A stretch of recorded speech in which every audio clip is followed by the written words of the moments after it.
পৃথিবীকে যেভাবে বদলাতে চাও ঠিক সেই পরিবর্তনটা আগে নিজের মধ্যে আনো। মহাত্মা গান্ধীর এই উক্তির মধ্য দিয়ে আজকের এই স্পেশাল ভিডিওটি শুরু করছি। প্রিয় উচ্চ মাধ্যমিক শিক্ষার্থী বন্ধুরা, তৃতীয় সেমিস্টারের ইতিহাস বিষয়ে প্রথম ইউনিটের একটি চূড়ান্ত গুরুত্বপূর্ণ বিষয় নিয়ে আমরা বিস্তারিতভাবে আলোচনা করব। দেখো, আজকে আমাদের মূল আলোচ্য বিষয় হলো অল বিরুনি উজবেকিস্তান থেকে যে ভারতে এসেছিলেন সেই ভারতের বিবরণীতে তিনি কি কি বিষয় উল্লেখ করেছিলেন এবং সেখান থেকে যাবতীয় এমসিকিউ, যাবতীয় প্রশ্ন উত্তর থাকছে, অনেক নতুন নতুন তথ্য। তাই অবশ্যই ভিডিওটি প্রথম থেকে শেষ পর্যন্ত দেখতে থাকো। অল বিরুনি সংক্রান্ত যাবতীয় তথ্য আশা করি তোমার কাছে জলের মতো পরিষ্কার হয়ে যাবে। তো দেরি না করে আমরা সরাসরি চলে যাচ্ছি আজকের চূড়ান্ত গুরুত্বপূর্ণ ভিডিওটির দিকে। দেখো, প্রথমত আমরা মূলত পর্যটকদের চোখে যে ভারত, অর্থাৎ যেখানে দশম ও সপ্তদশ শতকে মূলত ভারতের অর্থনীতি, সামাজিক, রাজনীতি কি বিষয় ছিল সেই বিষয়গুলো ধরা পড়েছিল। অর্থাৎ দশম থেকে সপ্তদশ শতকের মধ্যে যে বিভিন্ন পর্যটক ভারতবর্ষে এসেছিলেন তাদের চোখে ভারত কেমন ছিল, অর্থাৎ ভারতের অর্থনীতি, সামাজিক, রাজনীতি বিষয় কেমন ছিল, তার মধ্যে উল্লেখযোগ্য একজন পর্যটক হলেন অল বিরুনি। আমরা আজকে মূলত অল বিরুনি এর সম্পূর্ণ আলোচনা করব। দেখো, প্রথমত আমরা আসি অল বিরুনি, যার প্রকৃত নাম কি Abu Rayhan Muhammad ibn Ahmad Al Biruni. Clear? তাহলে অল বিরুনির প্রকৃত নাম আশা করি ক্লিয়ার হয়ে গেছে। এরপরে আমরা আসি অল বিরুনি কোথায় জন্মগ্রহণ করলেন। দেখো, অল বিরুনি উজবেকিস্তানের খিবা বা খোয়ারিজম প্রদেশে 973 খ্রিস্টাব্দে ইরানীয় বংশে জন্মগ্রহণ করলেন। তাহলে অল বিরুনি কোথায় জন্মগ্রহণ করলেন? উজবেকিস্তানের খিবা বা খোয়ারিজম প্রদেশে ইরানীয় বংশে 973 খ্রিস্টাব্দে জন্মগ্রহণ করলেন। ক্লিয়ার? তিনি ছোট থেকেই পড়াশোনার প্রতি তার অগাধ আগ্রহ ছিল। তিনি বিভিন্ন ভাষায় সুপণ্ডিত ছিলেন, যেমন গ্রিক, আরবি, ফার্সি ইত্যাদি বিভিন্ন ভাষায়। এরপরে আমরা আসি, দেখো, প্রথম দিকে তিনি মূলত সুলতান মাহমুদের রাজত্বকালে, অর্থাৎ গজনীর সুলতান মাহমুদের রাজত্বকালে তিনি সভাপণ্ডিত রূপে ছিলেন। সেই সভাপণ্ডিত রূপে থাকাকালে তিনি আল তানজিম ও আল নজম এই দুটি গ্রন্থ লিখেছিলেন। কি বিষয়ক গ্রন্থ? বিজ্ঞান বিষয়ক গ্রন্থ। তাহলে প্রথম দিকে তিনি সুলতান মাহমুদ এর রাজত্বকালে যখন সভাপণ্ডিত রূপে ছিলেন তিনি কি করেছিলেন? দুটি গ্রন্থ লিখেছিলেন, একটির নাম আল তানজিম আর একটির নাম হলো আল নজম। ক্লিয়ার? নাম দুটি মনে রাখবেন। এরপর তিনি তৎকালীন সময়ে টলেমির আলামগেস্তা এবং ইউক্লিডের গ্রন্থের অনুবাদও করেছিলেন। পরবর্তীকালে আমরা দেখব যখন সুলতান মাহমুদ 1017 খ্রিস্টাব্দে আমাদের ভারতবর্ষ আক্রমণ করলেন, সেই সময় সুলতান মাহমুদের সঙ্গে তিনি ভারতে এসেছিলেন এবং ভারতে তিনি কত বছর ছিলেন মনে রাখবেন? 1017 থেকে 1025 খ্রিস্টাব্দ পর্যন্ত তিনি ভারতবর্ষে ছিলেন। অর্থাৎ কত হচ্ছে? দীর্ঘ 8 বছর। ক্লিয়ার? এরপরে তিনি ভারতে এসে ভারতীয় বিভিন্ন শাস্ত্র সম্পর্কে জ্ঞান অর্জন করেছিলেন, সংস্কৃত ভাষা সম্পর্কে পাঠ করেছিলেন। দেখো, কি কি ভারতীয় ধর্মীয় শাস্ত্র, যেমন রামায়ণ, মহাভারত, বেদ, গীতা, পাশাপাশি যোগসূত্র, ন্যায়সূত্র, ওকে, ইত্যাদি বিভিন্ন বিষয় সম্পর্কে তিনি জ্ঞান অর্জন করেছিলেন, অর্থাৎ ইত্যাদি বিভিন্ন ধর্মীয় গ্রন্থ সম্পর্কে। এছাড়াও তিনি সংস্কৃত ভাষা পাঠ করেছিলেন, অধ্যয়ন করেছিলেন। ক্লিয়ার? এরপরে তিনি তৎকালীন সময়ে ভারতের বিভিন্ন গুরুত্বপূর্ণ গ্রন্থ অনুবাদ করেছিলেন। কিসে? দেখো, অনুবাদ করেছিলেন আরবি ও ফার্সি ভাষাতে। কি কি গ্রন্থ? যেমন বরাহমিহিরের বৃহৎ সংহিতা, বরাহমিহিরের কি বৃহৎ সংহিতা। ক্লিয়ার? এছাড়াও দেখো ব্রহ্মগুপ্তের ব্রহ্মফুট সিদ্ধান্ত, পতঞ্জলির যোগসূত্র। আমি 3টি উল্লেখযোগ্য গ্রন্থ লিখেছি যেগুলো তিনি কি করেছিলেন? মূলত আরবি ও ফার্সি ভাষায় অনুবাদ করেছিলেন সংস্কৃত ভাষা থেকে। এবার এই প্রশ্নগুলি আসতে পারে যে বরাহমিহিরের লিখিত গ্রন্থটির নাম কি? বৃহৎ সংহিতা। বলতে পারে যে ব্রহ্মফুট সিদ্ধান্ত গ্রন্থের রচয়িতাকে? উত্তর ব্রহ্মগুপ্ত। আমি কিন্তু তুলে ধরেছি তোমাদের সামনে। ক্লিয়ার? এরপরে আমরা দেখব তার বিখ্যাত জনপ্রিয় গ্রন্থ তিনি যেটি ভারতবর্ষে লিখেছিলেন তার নাম হলো তহক-ই-হিন্দ। কি নাম? তহক-ই-হিন্দ। তিনি কত সালে লিখলেন? 1030 খ্রিস্টাব্দে, অর্থাৎ 1030 খ্রিস্টাব্দে তিনি তহক-ই-হিন্দ লিখলেন। এর অপর নাম কি? যদি পরীক্ষা আসতে পারে মনে রাখবে, অপর নাম হলো কিতাব উল হিন্দ। ওকে, কিতাব উল হিন্দ। এরপরে আমরা আসবো, দেখো, এই তহক-ই-হিন্দে তিনি মূলত 8টি বিষয়বস্তু তুলে ধরেছিলেন। এখানে কি কি বিষয়বস্তু ছিল আমি ক্লিয়ার করে বলছি। এখানে 8টি বিষয়বস্তু ছিল। কি কি? এক, তিনি সামাজিক, অর্থাৎ তৎকালীন সময়ে ভারতের সামাজিক আচরণ, বিভিন্ন ব্যাধি, এই বিষয়গুলি তুলে ধরেছিলেন। এরপরে তিনি হিন্দু দর্শন, অর্থাৎ হিন্দু ধর্মের যে বিভিন্ন বিষয়গুলো সেটি তুলে ধরেছিলেন। নেক্সট, আইন, অর্থাৎ তৎকালীন সময়ে ভারতে প্রচলিত বিভিন্ন আইন ব্যবস্থা তুলে ধরেছিলেন। নেক্সট ব্যবহারিক জ্ঞান, অর্থাৎ ব্যবহারিক জ্ঞান বলতে এখানে পদার্থবিদ্যা, রসায়নবিদ্যা, জ্যোতিষশাস্ত্র ইত্যাদি বিভিন্ন বিষয়গুলো তিনি তুলে ধরেছিলেন। তারপরে সাহিত্য, সাহিত্যও কিন্তু তিনি অনেক গুরুত্বপূর্ণ তথ্যাবলী তিনি এখানে উল্লেখ করেছিলেন। এর পাশাপাশি ভূতত্ত্ব সংক্রান্ত বিদ্যা এবং তিনি ধর্ম, পূজা, উপাচার, আচরণ অর্থাৎ মানুষের ধর্মের প্রতি বিশ্বাস, কোন কোন ধর্ম তখন বিশেষ জনপ্রিয়তা পেয়েছিল, এই বিভিন্ন বিষয়গুলো তিনি এখানে তুলে ধরেছিলেন। তহকগে হিন্দ বা কিতাবুল হিন্দ। ক্লিয়ার? তাহলে এখান থেকে একটি এমসিকিউ হতে পারে যে তহকগে হিন্দ বা কিতাবুল হিন্দ কত সালে তিনি রচনা করেছিলেন? মনে রাখবে 1030 খ্রিস্টাব্দে তিনি রচনা করেছিলেন। ক্লিয়ার? নেক্সট আমরা আসি। দেখো তিনি ভারতীয় সমাজকে কোন চোখে দেখেছিলেন? দেখো তার চোখে ভারতীয় সমাজের মতো জঘন্য আর পৃথিবীর কোথাও তিনি দেখতে পারেননি। কি সমাজ? অর্থাৎ সমাজের মধ্যে প্রচলিত যে কুপ্রথাগুলি, সেই কুপ্রথাগুলি তিনি পৃথিবীর আর কোথাও দেখতে পারেননি। এটি তার কথা, এটি আমার কথা নয় কিন্তু। এরপরে দেখো তিনি কি বলেছিলেন? ভারতীয় সমাজ ছিল কৌতলিক ও অভিশপ্ত, অর্থাৎ এখানে নানা রকম কুপ্রথা, সতীদাহ প্রথা, বহুবিবাহ, বাল্যবিবাহ, বিভিন্ন বিষয়গুলো এখানে ছিল বা পরিলক্ষিত হয়েছিল। পাশাপাশি কি তিনি দেখেছিলেন?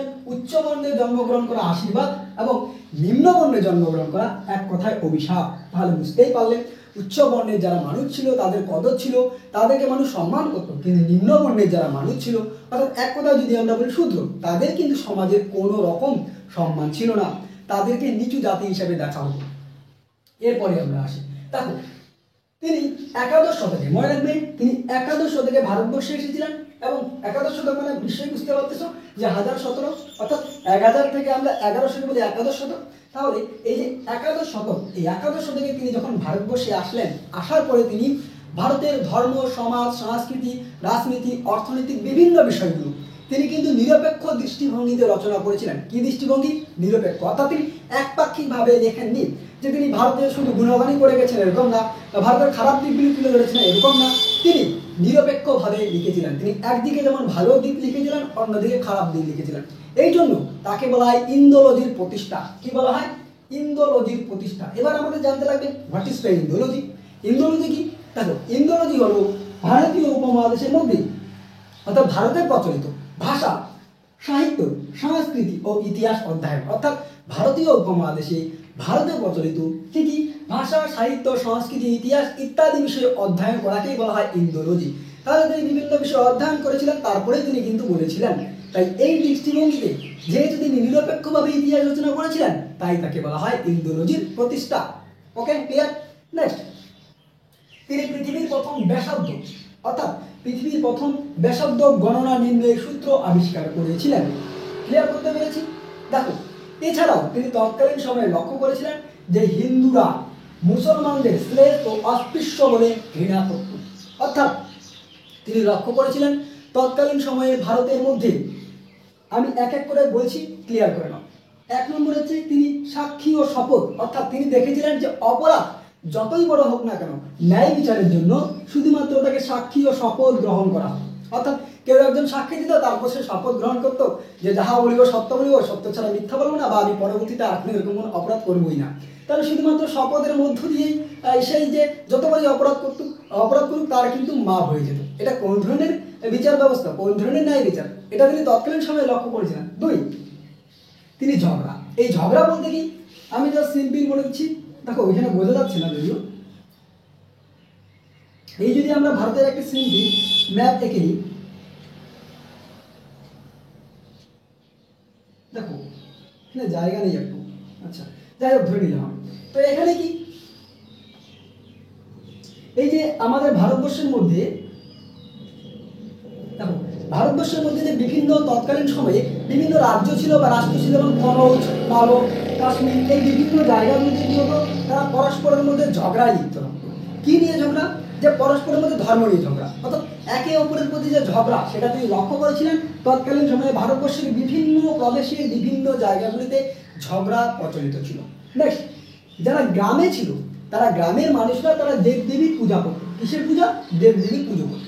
এছাড়াও কি যারা উচ্চ বর্ণের মানুষ ছিল তারা ঈশ্বর, আল্লাহ, গড বা ভগবানকে তারা সর্বশক্তিমান হিসেবে মনে করত। ক্লিয়ার? এরপরে আমরা দেখবো, দেখো নেক্সট এবার একটি ডিবেটিভ বিষয় আছে, অর্থাৎ বিতর্কিত বিষয়। কি বিষয়? দেখো এই যে অলবিরুনি তার জন্ম, এই জন্ম নিয়ে বিভিন্ন একটু মতপার্থক্য রয়েছে। মনে করা হয় তিনি 973 খ্রিস্টাব্দে জন্মগ্রহণ করেন। আমি কিছুক্ষণ আগে বললাম এটি হিট্টিও মনে করেছিলেন। তার জীবনকাল ছিল 973 থেকে 1048 খ্রিস্টাব্দ পর্যন্ত। ওকে, কিন্তু ডক্টর এল শ্রীবাস্তব মনে করেছিলেন যে তার জন্মকাল অর্থাৎ তার জীবনকাল ছিল 970 থেকে 1038। ক্লিয়ার? তাহলে হিট্টির মতে তিনি 973 থেকে 1048 পর্যন্ত অর্থাৎ হিট্টির মতো 973 খ্রিস্টাব্দে জন্মগ্রহণ করেছিলেন এবং তিনি 973 থেকে 1048 পর্যন্ত তার জীবনকাল ছিল। কিন্তু অধ্যাপক এল শ্রীবাস্তবের মতে অর্থাৎ ডক্টর এল শ্রীবাস্তব মনে করেছিলেন তার জীবনকাল 970 থেকে 1038। ক্লিয়ার? এটা একটা বিতর্কিত বিষয়। এরপরে আমরা চলে আসবো তিনি তৎকালীন সময়ে ভারতের যে সমাজ সেই সমাজকে কিভাবে দেখেছিলেন। দেখো, এক, তিনি মনে করেছিলেন নারীকে স্ত্রীধন বলে মনে করা হতো। নারীকে কি ধন? স্ত্রীধন। দুই, শূদ্রদের বলা হতো অচ্যুত এবং ব্রাহ্মণদের বলা হতো দাম্ভিক পণ্ডিত। তাহলে দেখো, তৎকালীন সময়ে কিন্তু সমাজে বর্ণ ব্যবস্থার একটা বিশাল প্রভাব ছিল। নারীদেরকে স্ত্রীধন বলা হতো, শূদ্রদের অচ্যুত বলা হতো এবং ব্রাহ্মণদের দাম্ভিক পণ্ডিত বলা হতো। মোস্ট ইম্পর্টেন্ট, এটা কিন্তু মনে রাখবে কাকে কি বলা হতো। ক্লিয়ার? এরপরে তিনি তৎকালীন সময়ে তার যে বিবরণী ছিল সেই বিবরণীর মধ্যে ভারতের একদিকে যেমন সমাজ ব্যবস্থা, রীতিনীতি, খাদ্যাভ্যাস এই বিষয়গুলো তুলে ধরেছিলেন, পোশাক পরিচ্ছদ। অপরদিকে তার যে বিবরণী, এই বিবরণী ছিল যথেষ্ট গ্রহণযোগ্যপূর্ণ। তাই অলবিরুনির বিবরণীকে ভারতকোষ বলা হতো। কি কোষ? মনে রাখবে, ভারতকোষ। তাহলে কার বিবরণীকে ভারতকোষ বলা হয়? অলবিরুনির বিবরণীকে। দেখো, ঐতিহাসিক ফিলিপ এবং আরসিএম বলতে রমেশ চন্দ্র মজুমদার তার যে লেখনী সেই লেখনীকে অর্থাৎ তার ইতিহাস রচনাকে সমর্থন করেছিলেন। ক্লিয়ার? তো তাহলে অলবিরুনি সংক্রান্ত যাবতীয় বিষয়ে আমরা আলোচনা করলাম আজকের এই ভিডিওটিতে। তাই অবশ্যই ভিডিওটি কেমন লাগলো কমেন্ট বক্সে কমেন্ট করে জানিও। আমি ছোট্ট করে একটু রিকল এবং সামারি করে দিচ্ছি। আজকে আমরা মূলত কি কি জানলাম। এক, আমরা আসি অলবিরুনি তিনি কোথা থেকে ভারতে এসেছিলেন? উজবেকিস্তান। কোথায় জন্মগ্রহণ করেছিলেন? খিবা বা খোয়ারিজম প্রদেশে। কত খ্রিস্টাব্দে? 973 খ্রিস্টাব্দে। কোন বংশে? ইরানীয় বংশে। ক্লিয়ার? তার প্রকৃত নাম কি? Abu Rayhan Muhammad ibn Ahmad Al-Biruni. Clear? তিনি প্রথম দিকে সুলতান মাহমুদ অর্থাৎ গজনী সুলতান মাহমুদের শাসনকালে সভাপণ্ডিত রূপে তিনি দুইটি গ্রন্থ রচনা করেছিলেন। একটির নাম কি আল পাঞ্জাব আর একটা নাম হচ্ছে আল নজম। ক্লিয়ার? এছাড়াও তিনি পরবর্তীকালে যখন সুলতান মাহমুদ ভারতবর্ষ আক্রমণ করেছিলেন 1017 খ্রিস্টাব্দে, তখন তিনি তার সঙ্গে ভারতবর্ষে এসেছিলেন। দীর্ঘ 8 বছর তিনি ছিলেন, 1017 থেকে 1025। ক্লিয়ার? তিনি ভারতের ধর্ম শাস্ত্র বিভিন্ন বিষয় সম্পর্কে তিনি জ্ঞান অর্জন করেছিলেন। এছাড়াও দেখো তিনি কি কি গ্রন্থ অনুবাদ করেছিলেন আমি বলে দিয়েছি, তুলে ধরেছি। তার বিখ্যাত গ্রন্থ তওয়াফুল হিন্দ যেটি 1030 খ্রিস্টাব্দে রচনা করা হয়, তার অপর নাম কিতাবুল হিন্দ। কি কি বিষয় তুলে ধরেছিলেন? ক্লিয়ার? এরপরে তিনি ভারতীয় সমাজকে পৌতলিক ও অভিশপ্ত বলেছিলেন, যেখানে সতীতা প্রথা, বিভিন্ন কুপ্রথা ছিল, বাল্য বিবাহ, বহু বিবাহ, বিভিন্ন বিষয়গুলো। এছাড়াও তাকে ইন্দ্রজির প্রতিষ্ঠা করা হয়। তিনি পৃথিবীর প্রথম বেশাব্দ গণনা সূত্র আবিষ্কার করেন। নেক্সট তিনি দেখেছিলেন হিন্দুরা মুসলমানদের ছেলে যে অস্পৃশ্য বলে ঘৃণা করত। তারপরে ভারতবর্ষের বিভিন্ন জায়গায় ছোট ছোট যুদ্ধ বিগ্রহ লেগেই থাকতো ধর্ম নিয়ে। এরপরে আমরা জানলাম যে তিনি 11 শতকের মধ্যে, যেটি বললাম 11 শতকে ভারতবর্ষে এসে তিনি নিরপেক্ষভাবে ইতিহাস রচনা করেছিলেন। পাশাপাশি কি তখনকার সময় যত বড়ই অপরাধ হোক সেই অপরাধের জন্য ক্ষমার জন্য শুধুমাত্র শপথ গ্রহণ করা হতো। এছাড়াও দেখো তিনি নারীকে স্ত্রীধন, শূদ্রদের অচ্যুত, ব্রাহ্মণদের দাম্ভিক পণ্ডিত বলে উল্লেখ করেছিলেন। আর কি তার এই ইউনিটকে ভারতবর্ষ করা হয়। ক্লিয়ার? আশা করি জলের মতো পরিষ্কার হয়ে গেছে। তো অবশ্যই ভিডিওটি ভালো লাগলে বন্ধুদের মধ্যে শেয়ার করে দিও, চ্যানেলে নতুন হয়ে থাকলে সাবস্ক্রাইব করে দিও, আর একটা লাইক বন্ধ হয় বস। তো দেখা হচ্ছে খুব শীঘ্রই অন্য কোনো এক ভিডিওতে। ইতিমধ্যে আমরা বিভিন্ন বিষয়ের নোট প্রোভাইড করেছি এবং ইতিহাস বিষয়ের অনেক নোট দেওয়া হয়েছে। না দেখে থাকলে অবশ্যই আমাদের প্লেলিস্টে গিয়ে অথবা ডেসক্রিপশন বক্সে লিংকে ক্লিক করে দেখে নিতে পারো। এছাড়াও এই অধ্যায়ের যে প্রথম ক্লাস, যেই ক্লাসের মধ্যে আমরা আলোচনা করেছিলাম কোন পর্যটক কোন দেশ থেকে এসেছে, তা না দেখে থাকলে অবশ্যই আমাদের প্লেলিস্টে গিয়ে অথবা ডেসক্রিপশন বক্সে লিংকে ক্লিক করে দেখে নিতে পারো। ওকে, তো আজকের এই ভিডিওটি এ পর্যন্ত।